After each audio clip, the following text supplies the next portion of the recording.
اور اپنے حبیب کا ذکر قرآن میں کس کس طرح کیا۔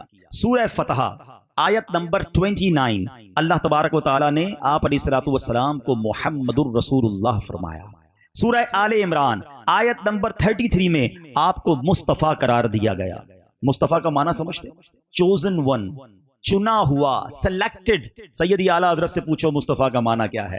بریلی کے تاجدار کہتے ہیں ذات ہوئی انتخاب، وصف ہوئے لاجواب۔ ذات ہوئی انتخاب، وصف ہوئے لاجواب، نام ہوا مصطفیٰ، تم پہ کروڑوں درود۔ آگے سنو، سورہ آل عمران آیت 179 میں اللہ فرماتا ہے مجتبی۔ سورہ جن آیت نمبر 27 میں آپ کو مرتضیٰ کے لقب سے یاد کیا گیا۔ سورہ بنی اسرائیل آیت نمبر 1 میں عبد کامل۔ سورہ مائدہ آیت نمبر 15 میں آپ کو نور فرمایا گیا۔ سورہ نساء آیت نمبر 174 میں آپ کو برہان یعنی واضح روشن دلیل فرمایا گیا۔ سورہ احزاب آیت نمبر 40 میں آپ علیہ الصلوۃ والسلام کو خاتم النبیین فرمایا گیا۔ سورہ یاسین آیت نمبر 1 میں یاسین۔ سورہ طٰہٰ آیت نمبر 1 میں طٰہٰ۔ سورہ بقرہ آیت نمبر 119 میں بشیر یعنی خوشخبری سنانے والا اور نذیر یعنی ڈر سنانے والا فرمایا گیا۔ سورہ مزمل آیت نمبر 1 میں آپ کو مزمل۔ سورہ مدثر آیت نمبر 1 میں مدثر فرمایا۔ سورہ آل عمران میں آیت نمبر 164 میں اللہ پاک نے آپ کو مومنوں پر اپنا احسان قرار دیا۔ سورہ قلم آیت نمبر 4 میں آپ کو صاحب خلق عظیم فرمایا۔ سورہ بنی اسرائیل کی آیت نمبر 1 میں اللہ نے آپ کو صاحب معراج فرمایا۔ سورہ کوثر کی آیت نمبر 1 میں صاحب کوثر، تو سورہ بنی اسرائیل پہ نمبر 79 میں صاحب مقام محمود فرمایا۔ اللہ اکبر۔ جبھی تو سیدی اعلیٰ حضرت کہتے ہیں اللہ کی سرتاب قدم شان ہے یہ، انسان نہیں انسان، وہ انسان ہے یہ۔ قرآن تو ایمان بتاتا ہے انہیں، اور ایمان یہ کہتا ہے میری جان ہے یہ۔ سبحان اللہ، قرآن سے ہمیں پتہ چلتا ہے کہ نبی پاک کی شان اللہ تبارک و تعالیٰ نے کس پیارے انداز میں بیان فرمائی۔ نعت خوانی کی ابتدا، سبحان اللہ، بہت پیارے صحابی رسول ہیں، اور بھی بہت سارے صحابی، حضرت عبداللہ بن رواحہ بھی نبی پاک کی نعتیں پڑھا کرتے، مگر جو شاعر رسول نعت گو سرکار علیہ الصلوۃ والسلام کے دربار کے بہت مشہور ہوئے، حضرت حسان بن ثابت رضی اللہ تعالیٰ عنہ۔ تو اے نعت پڑھنے والوں تمہیں مبارک ہو، نعت پڑھنا تو صحابہ کی سنت ہے، اور نعت سننے والوں تمہیں بھی مبارک ہو کہ نعت سننا خود نبی پاک علیہ الصلوۃ والسلام کی سنت ہے۔ آقا علیہ الصلوۃ والسلام کی بارگاہ میں جو وہ شعر سناتے، اللہ اکبر۔ مگر جس شعر کی طرف میں توجہ دلانا چاہتا ہوں، شاید بہت سارے مسکنسیپشنز، بہت ساری غلط فہمیاں دور ہو جائیں، اگر یہ شعر یاد بھی ہو جائے، اس کا معنی بھی سمجھ آ جائے، توجہ سے سنیے گا تو کوئی وسوسہ دماغ میں نہ آئے، اس لیے میں نے سوچا کہ یہ اور کلیریفائی کر دوں۔ قرآن کی روشنی میں بھی آپ نے سن لیا، اب میں حدیث کی روشنی میں وہ شعر سناتا ہوں جو حدیث کی تمام بڑی کتابوں میں موجود ہے۔ وہ لکھتے ہیں وَأَحْسَنُ مِنْكَ لَمْ تَرَكَتْ عَيْنٌ وَأَجْمَلُ مِنْكَ لَمْ تَلِدِ النِّسَاءُ خُلِقْتَ مُبَرَّأً مِنْ كُلِّ عَيْبٍ كَأَنَّكَ قَدْ خُلِقْتَ كَمَا تَشَاءُ۔ اب ذرا شعر کو سمجھیے گا۔ حضرت حسان بن ثابت کہتے ہیں وَأَحْسَنُ مِنْكَ لَمْ تَرَكَتْ عَيْنٌ، حضور آپ جیسا حسین میری آنکھوں نے دیکھا ہی نہیں۔ وَأَجْمَلُ مِنْكَ لَمْ تَلِدِ النِّسَاءُ، حضور آپ جیسا حسین و جمیل کسی ماں نے جنا ہی نہیں ہے۔ خُلِقْتَ مُبَرَّأً مِنْ كُلِّ عَيْبٍ، یا رسول اللہ، اللہ تعالیٰ نے آپ کو سارے عیبوں سے پاک بنایا ہے۔ كَأَنَّكَ قَدْ خُلِقْتَ كَمَا تَشَاءُ، حضور آپ کو رب نے ایسا بنایا ہے جیسا آپ چاہتے تھے۔ صحابی رسول کی نعت ہے یہ۔ There is no objection on the نعت of صحابی رسول۔ اب میں ان چاروں اشعار کے سامنے آج کی نعت خوانی کے کچھ اشعار رکھ دیتا ہوں تاکہ آپ کو کلیریفائی ہو جائے۔ آپ لکھتے ہیں وَأَحْسَنُ مِنْكَ لَمْ تَرَكَتْ عَيْنِي وَأَجْمَلُ مِنْكَ لَمْ تَلِدِ النِّسَاءُ، حضور آپ جیسا حسین و جمیل کسی ماں نے جنا ہی نہیں۔ تو اگر آج ہم جھوم جھوم کر پڑھیں کہ جیسے میرے سرکار ہیں، کہو نا ایسا نہیں کوئی، یہ تو صحابی رسول کی نعت کا ترجمہ ہوا۔ اگر صحابی رسول لکھتے ہیں خلقت مبرأ من کل عیب، حضور اللہ نے آپ کو سارے عیبوں سے پاک پیدا فرمایا، تو اگر بریلی کے تاجدار لکھیں وہ کمال حسن حضور ہے کہ گمان نقص جہاں نہیں، یہی پھول خار سے دور ہے، یہی شمع ہے کہ دھواں نہیں۔ ارے یہ تو حضرت حسان بن ثابت کا ترجمہ معلوم ہوتا ہے۔ اور اب سنو، کہتے ہیں کأنک قد خلقت کما تشاء، حضور اللہ نے آپ کو ایسا بنایا جیسا آپ چاہتے تھے۔ تو اگر میرے اعلیٰ حضرت لکھ دیں ہیں کہ خدا کی رضا چاہتے ہیں دو عالم، خدا چاہتا ہے رضائے محمد صلی اللہ تعالیٰ علیہ وسلم۔ تو یہ وہی عقیدہ ہے، یہ وہی خیال ہے جو صحابہ کرام کے زمانے سے جاری ہے اور آج بھی مسلمانوں میں ایسا ہی ہے۔ اللہ پاک ہمیں مرتے دم تک نبی پاک کے گیت گانے والوں میں شامل رکھے، سرکار کے چرچے کو بلند کرنے والوں میں ہمیں شامل رکھے۔ کیا خوبصورت التجا! مفتی اعظم ہند مصطفیٰ رضا خان صاحب نوری لکھتے ہیں، دمے واپسی تک تیرے گیت گاؤں، دمے واپسی تک تیرے گیت گاؤں، محمد ممجد پکارا کروں میں، خدا خیر سے لائے وہ دن بھی نوری، مدینے کی گلیاں بہارا کروں میں۔ کیا خوبصورت التجا کرتے ہیں کہ میرا دین و ایمان، فرشتے جو پوچھیں، قبر میں پوچھیں گے نا فرشتے، سرکار کا عاشق نبی پاک کا دیدار بھی تو کرے گا نا۔ یہ عشق والی بات ہے کہ میرا دین و ایمان، فرشتے جو پوچھیں آقا تمہاری ہی جانب اشارہ کروں میں۔ سبحان اللہ۔ تو یہ چند باتیں میں نے نعت خوانی کے حوالے سے اور قرآن سے شان مصطفیٰ صلی اللہ تعالیٰ علیہ وسلم کے بارے میں عرض کی۔ اب میں اپنے بیان کے دوسرے پارٹ کی طرف آتا ہوں۔ آج میں آپ کو قرآن پاک کا ایک بڑا ہسٹوریکل واقعہ، کچھ واقعات وہ ہیں جو ہو چکے، مگر کچھ واقعات وہ ہیں جو ہونے ہیں قرب قیامت سے پہلے، کچھ قیامت کی نشانیاں آنی ہیں جن کو signs of day of judgment بھی کہا جاتا ہے۔ کچھ لوگ اس حوالے سے بھی کنفیوز رہتے ہیں یا کنفیوز کرنے والے کرتے ہیں کہ نبی پاک علیہ الصلوۃ والسلام کو علم غیب تھا یا نہیں۔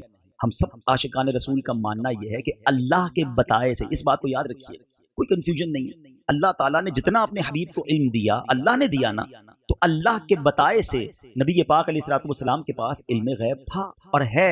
اچھا، اب اس کی بہت آسان مثال، بہت سارے کلیریفائی ہو جائیں گے کہ قیامت کی نشانیاں کیا ہیں۔ یہ تو ہوا نہیں ہے نا، تو سب ہوگا۔ قیامت سے پہلے کی نشانیاں کیا قرآن میں ہیں یا حدیث میں ہیں؟ نبی پاک علیہ الصلوۃ والسلام نے ساری ایک ایک کر کے قیامت کی نشانیاں بیان کی۔ تو سارا علم غیبی تو ہے، یہ کہاں سے پتا چلا؟ احادیث کے ذریعے ہمیں پتا چلا کہ قیامت سے پہلے دجال آئے گا، قیامت سے پہلے دابۃ الارض آئے گا، قیامت سے پہلے حضرت عیسیٰ علیہ الصلوۃ والسلام تشریف لائیں گے، قیامت سے پہلے امام مہدی آئیں گے، جناب فلاں علاقوں میں زلزلہ آئے گا۔ یہ ساری باتیں کہاں سے پتا چل رہی ہیں؟ آج دنیا مانتی ہے قیامت کی نشانیوں کو، موٹی موٹی کتابیں لکھ دی گئیں، تو سارا علم غیبی تو ہے۔ نبی پاک نے آنے والی خبریں دی ہیں۔ تو بہت خوبصورت شاعر نے بات لکھی، جو ہو چکا ہے جو ہوگا حضور جانتے ہیں۔ تو آج میں قرآن اور حدیث سے ایک ایسا واقعہ جو کہ ہونا ہے، اور وہ ہے یاجوج ماجوج کا خروج۔ یہ قیامت سے پہلے ہوگا۔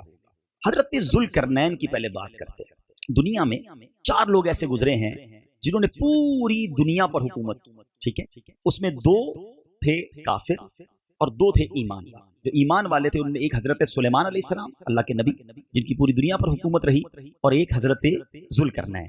حضرت ذوالقرنین یہ اللہ کے نبی نہیں تھے، مگر یہ اللہ کے ولی تھے اور بہت بڑے بزرگ۔ آپ نے پوری دنیا کا ٹریول کیا۔ آپ کی زندگی میں جو 3 سفر ہیں وہ سارا سورہ کہف کو اگر پڑھیں، اتنی امیزنگ سورت ہے قرآن پاک کی۔ ویسے تو ہر سورت کو پڑھنا ہے، اس کی ٹرانسلیشن پڑھیں، اس کی تفسیر پڑھیں، مگر سورہ کہف میں 3 بڑے خوبصورت واقعات، اور تینوں ہی تاریخی واقعات ہیں۔ ایک حضرت ذوالقرنین کا واقعہ یاجوج ماجوج والا، ایک حضرت موسیٰ علیہ الصلوۃ والسلام اور حضرت خضر کی جو ملاقات ہوئی، اللہ اکبر، پڑھنے سے تعلق رکھتا ہے، ایسا واقعہ کہ ایمان تازہ کر دیتا ہے کہ ان دونوں کی ملاقات ہوئی اور کیا گفتگو ہوئی اور کیسے کیسے واقعات ہوئے۔ اور تیسرا واقعہ خود سورہ کہف جس نام پر ہے، یعنی غار والوں کا واقعہ، اصحاب کہف کا واقعہ۔ ایک سورت کے اندر اتنے ہسٹوریکل ایونٹس ہیں، انفارچونیٹلی ہمیں نہیں پتا ہوتا، ہمارے بچوں کو نہیں پتا ہوتا کہ اللہ کے کلام میں کیا کیا موجود ہے۔ میں یہ واقعہ لے کر جو آیا ہوں اس کی وجہ بھی بیان کروں گا کہ میں کیوں آپ کو قرآن کا ایک واقعہ بھی آج سنانا چاہتا ہوں۔ بہرحال سورہ کہف میں یہ واقعہ ہے، اور حضرت ذوالقرنین رضی اللہ تعالیٰ عنہ نے دنیا کے ٹریول کیے۔ حضرت ذوالقرنین ایسٹ بھی گئے، اب ویسٹ بھی گئے، اب اس کے بعد آپ نے نارتھ کا سفر کیا، شمال کا۔ اب یہ بڑا امیزنگ واقعہ ہے اور ایک قرآنی واقعہ ہے۔ اب جب شمال میں گئے تو وہاں بھی آپ کو ایک قوم ملی، اور اس قوم کی باتیں آپ کو سمجھ نہیں آ رہی تھی، ان کی زبان کوئی اور تھی۔ بہرحال انہوں نے اشاروں میں آپ کو بتایا کہ حضور ایک قوم ہے اور جس کے بڑے ظلم ہیں ہم پر، اور اس قوم کو جو ہے وہ ہمیں بچائیے اس قوم سے۔ تو آپ نے جب اس قوم کے بارے میں معلوم کیا تو پتہ چلا وہ قوم جب آتی ہے تو سب جانور فصلیں سب کھا جاتی ہے، اور وہ تھے یاجوج ماجوج۔ تو آپ نے کہا کہ اچھا پھر میری ہیلپ یہ کرو کہ میرے ساتھ مل کر ایک دیوار بناؤ۔ اب ایک ایسی ہسٹوریکل وال بنائی گئی ہے، اور یہ اللہ کی شان ہے کہ یہ دنیا میں ایگزسٹ کرتی ہے وال، یہ دیوار بھی ہے اور یاجوج ماجوج بھی اس وقت اس دنیا میں ہیں۔ ٹھیک ہے، اب یہ کہاں ہے، اللہ نے ہماری نظروں سے کیسے چھپایا ہے، یہ اللہ کی قدرت ہے۔ بہرحال حضرت ذوالقرنین نے وہ دیوار بنائی اور اس دیوار کے بارے میں تفسیر قرآن میں لکھا کہ اس میں لوہا بھی ڈالا گیا، لکڑی بھی ڈالی گئی، اور جناب آگ جلا کر اس کو اتنا کانکریٹ کر دیا گیا اور وہ بہت اونچی بلند کی گئی پہاڑوں کے درمیان۔ اس کو سد سکندری کہا جاتا ہے، ٹھیک ہے، وال آف حضرت ذوالقرنین۔ اچھا، اب یہ وال تو بلند کر دی گئی۔ اب نبی پاک علیہ الصلوۃ والسلام فرماتے ہیں، حدیث پاک کا مضمون ہے کہ روزانہ جو یاجوج ماجوج ہیں اس دیوار کو توڑ رہے ہیں اور وہ دیوار ٹوٹنے کے قریب ہو جاتی ہے، اور ان میں کا ایک شخص کہتا ہے کہ اب باقی کل توڑیں گے۔ جب وہ دوسرے دن آتے ہیں تو اللہ کے حکم سے وہ دیوار پوری بھی ہو جاتی ہے اور پہلے سے زیادہ مضبوط بھی ہو جاتی ہے۔ نبی پاک علیہ الصلوۃ والسلام فرماتے ہیں کہ قیامت سے پہلے ایک دن آئے گا کہ جب اللہ کا حکم ہوگا کہ ان کا خروج ہونا ہے، ان کو باہر آنا ہے، تو پھر اس دیوار کو توڑنے والا شخص آخر میں کہے گا کہ انشاءاللہ کل توڑیں گے۔ اب اس کے لفظ انشاءاللہ کہنے کی وجہ سے وہ دیوار جب وہ دوسرے دن آئیں گے تو اتنی ہی ہوگی جتنی وہ توڑ کر گئے ہوں گے، اور اب وہ باقی توڑ ڈالیں گے اور اس کے بعد وہ جو قوم ہے وہ باہر آ جائے گی۔ اب وہ کس سینیریو میں آئے گی وہ بھی میں آپ کو بتاتا ہوں۔ یہاں میں ایک مدنی پھول دینا چاہتا ہوں۔ علماء نے اس بات سے یہ مسئلہ ہمارے لیے بیان کیا کہ لفظ انشاءاللہ یعنی اللہ نے چاہا تو، اگر یہ ہم اپنی باتوں میں شامل رکھیں، اپنی نیتوں میں شامل رکھیں تو کام پورے ہو جائیں گے۔ میں کل آ رہا ہوں، میں ابھی پہنچ جاؤں گا، رات پہنچ جاؤں گا، کل آ جاؤں گا، ساتھ انشاءاللہ تو کہیں۔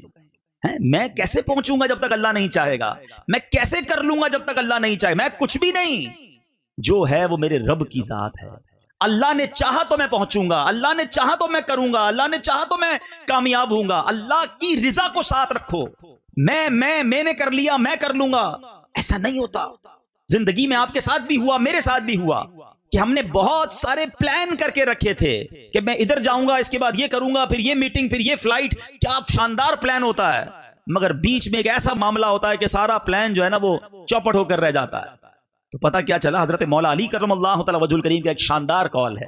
آپ فرماتے ہیں میں نے اپنے ارادوں کے ٹوٹنے سے اپنے رب کو پہچانا۔ مجھے پتا چل گیا کہ میں ارادہ کروں اور ہے وہ کس طرح ڈیمولش ہو جاتا ہے سارا پلان۔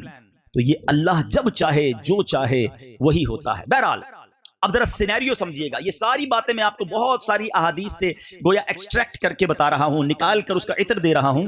ہوگا کیا؟ قیامت جب قریب آئے گی، پہلے امام مہدی کا ظہور ہوگا۔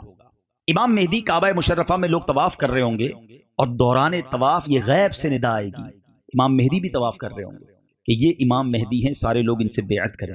پوری دنیا کے ابدال جو ہوں گے، اولیاء کرام اس وقت طواف میں مشغول ہوں گے، وہ امام مہدی کے ہاتھ پر بیعت کر لیں گے، اور اب امام مہدی جو ہے وہ مسلمانوں کو گویا لیڈ کریں گے۔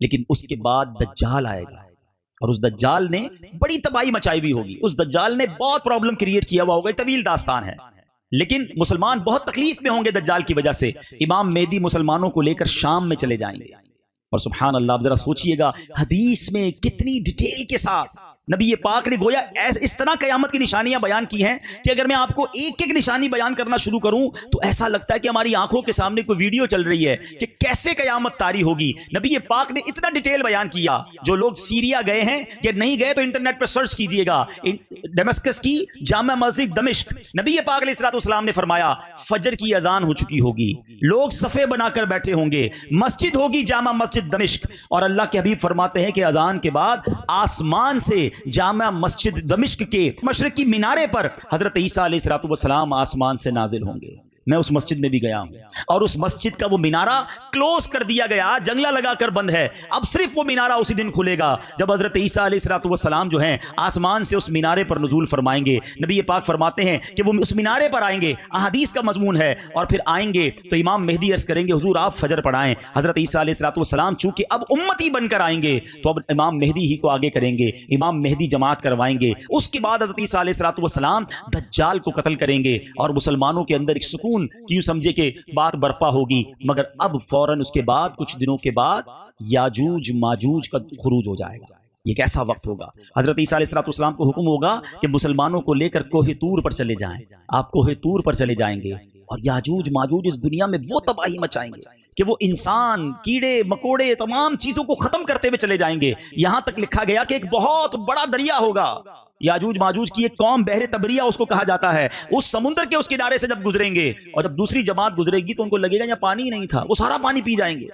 جب پوری دنیا کے لوگوں کو وہ مار دیں گے، صرف مسلمان کوہ طور پر ہوں گے، تو اب ان ظالموں کے دماغ میں یہ آئے گا کہ زمین والوں کو تو مار دیا، اب چلو آسمان والوں کا قتل کریں۔ اب وہ آسمان کی طرف تیر چلائیں گے اللہ کی طرف سے۔ اب آپ غور کریں کہ وہ کہتے ہیں نا حکمت الہی، ظالموں کو اللہ ڈھیل دیتا ہے، ان کے تیر جو آسمان سے واپس آئیں گے نا وہ خون والے ہوں گے، یعنی وہ فیل کریں گے کہ معاذ اللہ ہم نے آسمان والوں کو بھی قتل کر دیا۔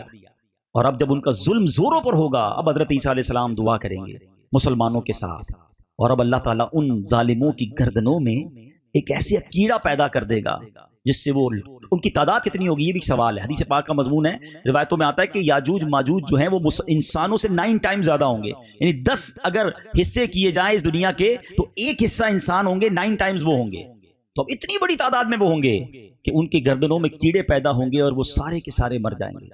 حضرت عیسیٰ علیہ السلام جب کوہ طور سے نیچے آئیں گے تو اس زمین پر کوئی جگہ ہی نہ ہوگی، اتنی لاشیں پڑی ہوں گی اور ان کی بدبو ہوگی۔ آپ دعا کریں گے تو اللہ پاک کچھ پرندوں کو بھیجے گا، جو پرندے ان یاجوج ماجوج کو اٹھا کر جدھر رب چاہے گا ادھر چلے جائیں گے، پھر بہت زبردست بارش ہوگی، زمین فصلیں اگائے گی، گویا زمین کی کلیننگ ہوگی، اور پھر اسلام کا دور دورہ ہوگا۔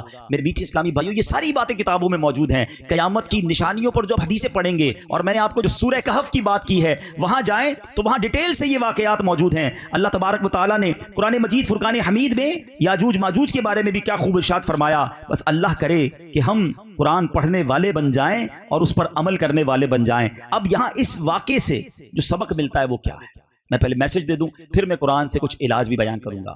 جو میسج ہے کہ ظالم جو ہوتے ہیں نا ان کا انجام ہمیشہ برا ہو۔ یہ لوگ یاجوج ماجوج کے بارے میں یہ بھی لکھا گیا کتابوں میں کہ یہ جہنم کا عذاب بھی پائیں گے، کیونکہ نبی پاک علیہ الصلوۃ والسلام نے ان کو اسلام کی دعوت بھی پیش کی تھی مگر یہ اسلام نہیں لائے۔ تو اے میرے میٹھے اسلامی بھائیوں، ظالم کا جو انجام ہوتا ہے نا وہ ہمیشہ دردناک ہی ہوتا ہے۔ ہم اس آقا کے امتی ہیں کہ جو معاف کرنے والے، درگزر کرنے والے، بدلہ لینے والے نہیں، فارگیو کرنے والے۔ ہم کلام بھی تو پڑھتے ہیں نا، سلام اس پر کہ جس نے گالیاں سن کر دعائیں دی، سلام اس پر کہ جس نے خون کے پیاسوں کو کبائیں دی۔ آقا جانی دشمن کو معاف کر دیتے، اور ہم چھوٹی چھوٹی بات پر دشمنیاں سٹارٹ کرتے ہیں۔ فلاں کو تو نہیں چھوڑوں گا، فلاں سے تو بدلہ لوں گا، اس کو تو میں بتاؤں گا میں کون ہوں۔ نہیں میرے میٹھے اسلامی بھائی، آپ نے درگزر کرنا ہے، آپ نے دشمنی نہیں پالنی، معافی دینی ہے، اور ظلم کبھی نہ کریں۔ یاد رکھیے گا، زندگی ایسی گزارو کہ کسی کو میری وجہ سے تکلیف نہ ہو۔ میں آپ کو اپنے آقا علیہ الصلوۃ والسلام کی ایک حدیث سناتا ہوں۔ اللہ کے حبیب علیہ الصلوۃ والسلام فرماتے ہیں، من آذا مسلمن فقط آذانی، جس نے کسی مسلمان کو تکلیف دی، نبی پاک فرماتے ہیں اس نے مجھے تکلیف دی۔ اب یہاں یہ شرط نہیں ہے کہ میں اپنے رشتہ دار کو تکلیف نہ دوں، باقی اپنے ملازم کو جتنی چاہے تکلیف دوں، اپنی ماں کو تکلیف نہ دوں، اپنی بیوی کو چاہے جتنی تکلیف دے دوں، نہیں، اپنے گھر والوں کو تکلیف نہ دوں، سسرال والوں کا بے شک بیڑا غرق کر دوں۔ تمام مسلمانوں کے لیے فرمایا من آذا مسلمن مطلقاً، تمام مسلمانوں میں سے کسی کو تکلیف نہیں دینی۔ کیوں؟ کہ جس نے کسی مسلمان کو تکلیف دی، فقط آذانی، اس نے مجھے تکلیف دی۔ اور آگے سنو، ومن آذانی فقط آذ اللہ، جس نے مجھے تکلیف دی وہ ایسا ہے اس نے گویا اللہ کو تکلیف دی۔ یہ بات کدھر تک جاتی ہے؟ کوئی غریب ہمارا ملازم، کوئی غریب ہمارا یوں سمجھیے ملاقات کرنے والا، بعض اوقات روڈ پہ لوگ کھڑے ہوتے ہیں، مسجد میں ہوتے ہیں، لوگ انہیں گھانسی نہیں ڈالتے، اور جو منہ میں آتا ہے بول دیتے ہیں، کہتے ہیں یار یہ تو چھوٹا آدمی ہے کیا کرے گا۔ نہیں، کوئی چھوٹا نہیں ہے۔ یاد رکھیے گا، اگر کسی پر ظلم کیا نا اور اس کے دل سے ہائی نکل گئی، اللہ مظلوم کے ساتھ ہوتا ہے۔ اس غریب میں بڑا پاور ہے، جب وہ ہاتھ اٹھائے گا تو بڑے بڑے تخت تاراج ہو جاتے ہیں، چلتی زندگی برباد ہو جاتی ہے۔ بلکہ میں مشورہ دوں گا آپ کو، اگر کبھی زندگی میں ایسا فیل ہونا کہ یار every thing is going good, صحت بھی اچھی تھی، کاروبار بھی بڑا سیٹ تھا، فیملی بھی بڑی ہیپی تھی، اب اچانک کچھ گڑبڑ ہو رہی ہے، ایک ایک کر کے چیزیں خراب ہو رہی ہیں، سب چیزیں ڈسٹرب ہو رہی ہیں، تو فوراً چیک کرو کسی کو تکلیف تو نہیں دے دی، کسی پر ظلم تو نہیں ہو گیا، کسی کا حق تو نہیں مار لیا۔ ہاں یاد رکھنا، اگر ہائے لگی ہوئی ہے نا تو ایک ایک کر کے سب چیزیں چلی جائیں گی۔ دعائیں لو، ہائے نہ لو۔